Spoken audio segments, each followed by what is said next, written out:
I've been a cowboy as long as I can remember. It wasn't until they brought the cameras that they started calling me actor.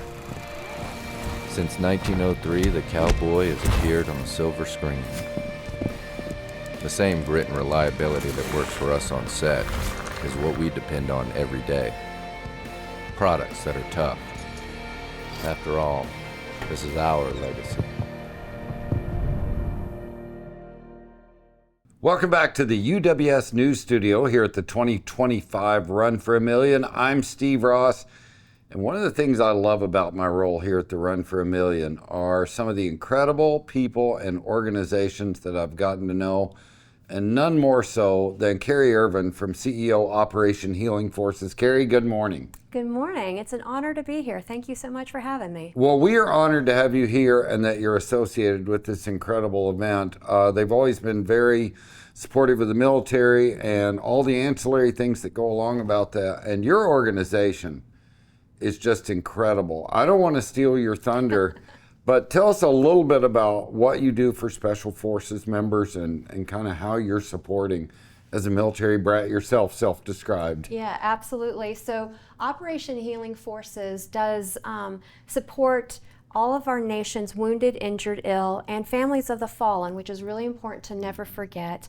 Special Operations Forces service members, as well as their caregivers. Our mission is really personal to us. As you pointed out, I'm a product of a military family. I'm the mother of 2 military service members right now.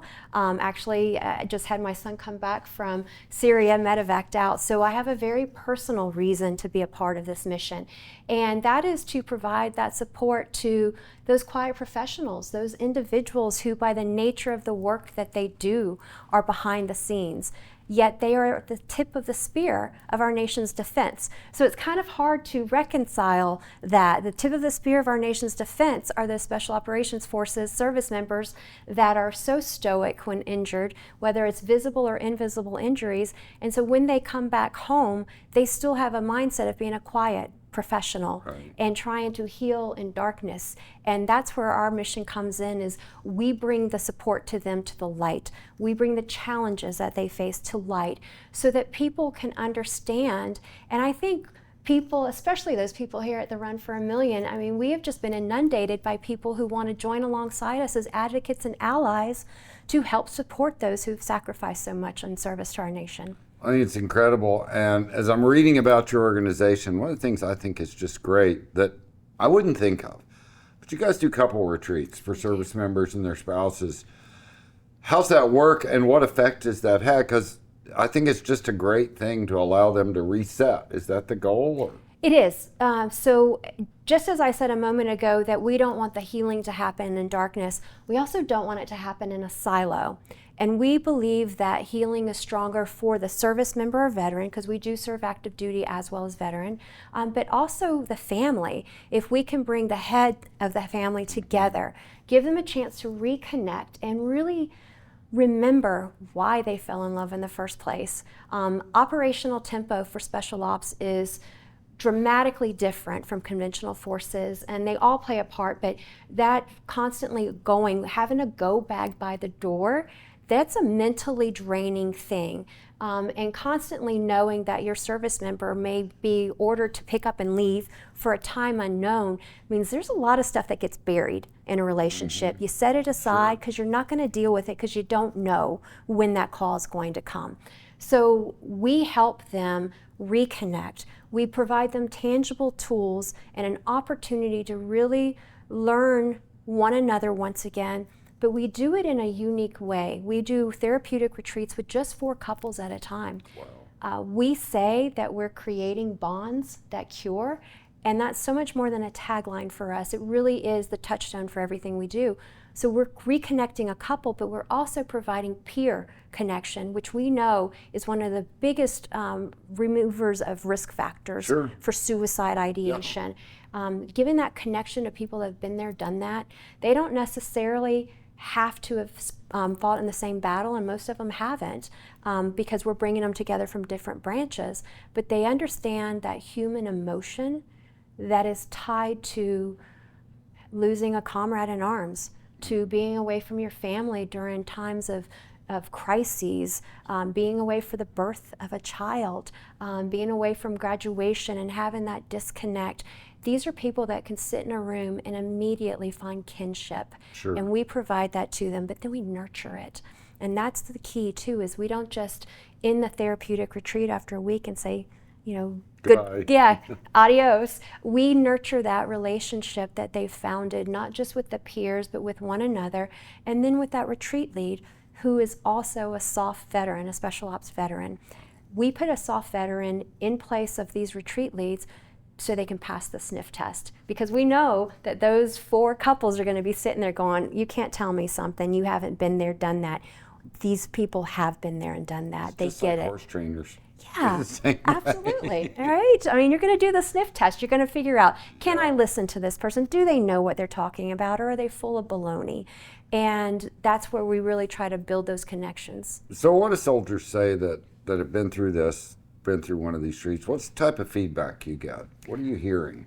That we're not alone. And that's several different ways. We're not alone in the pain that my family has undergone.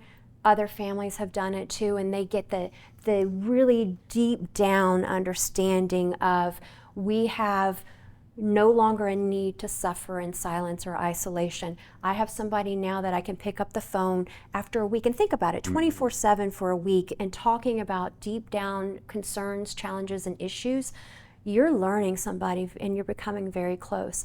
So we're hearing that they feel not alone, but they also feel not forgotten, because these, our organization was founded by a family I think you know very well, your audience probably knows very well, the Markel family. And I know everybody in the horse industry knows the Markels. And the Markels really wanted to keep the connections very strong, not just with the couples, but with the opportunity to come back to us when they have additional needs in their lives. So in 2019, they added on to our organization.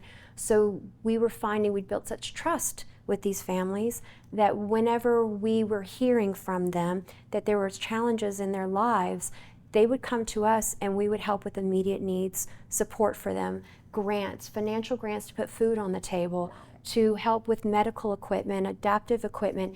You know, it's great for the government to cover some of the medical bills, but if you can't get to the medical treatment, that does you no good. So we cover the transportation. So what we hear is we're not forgotten. There's not just the military families that care about us, but the community at large, the civilians, the people, they haven't forgotten us. They haven't forgotten the sacrifice. They see us and they care for us. And I think that's the number one message we hear from the service members. I love that. That's so important. How do you pay for all this? Like, where's the money come from? So, great question. I'm really proud of the fact that the Markel family, along with our board of directors, covers 100% of all of our overhead. Wow. So every penny of our admin, my time with you here today, the Markels cover that. So that the rest of our funding comes through donors, through individuals like yourself, through corporations, through foundations, through mom and pops in Texas that want to help support those who've sacrificed.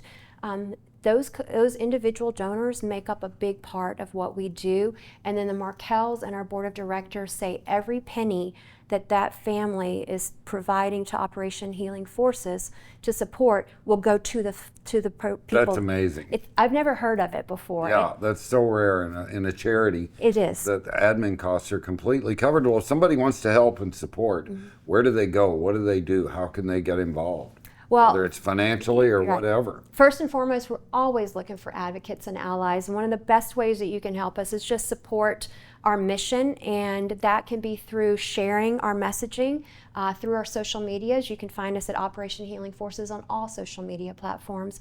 But also we have a great website. It's www.operationhealingforces.org. And that has all of our contact information. My email's on there. You can reach out to me directly. I encourage you to do so if you have questions. As you can probably tell, I love talking about our mission. It's I'm obvious. proud of That's it. great. I think it's very noble what we do, and we will never forget those who sacrifice so much to serve our nation. And that is a commitment that we've made, and I know there's a lot of people out there that would join alongside us in this commitment, and I invite you to do so. I couldn't have said it any better myself. Kerry Irvin, CEO, Operation Healing Forces. It's an organization that it's so easy to get behind.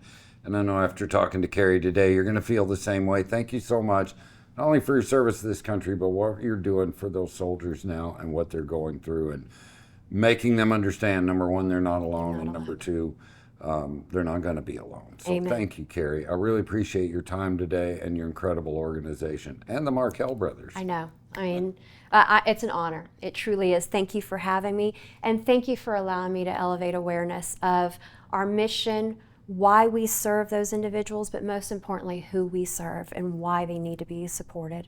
Absolutely. And I'm just so grateful to Run For Me and gives us a platform. They have a heart for this type of thing. And it's a symbiotic relationship that I think benefits everyone. Absolutely. Kerry Irvin, CEO, Operation Healing Forces. Steve Ross at the UWS News Studio at the 2025 Run for a Million.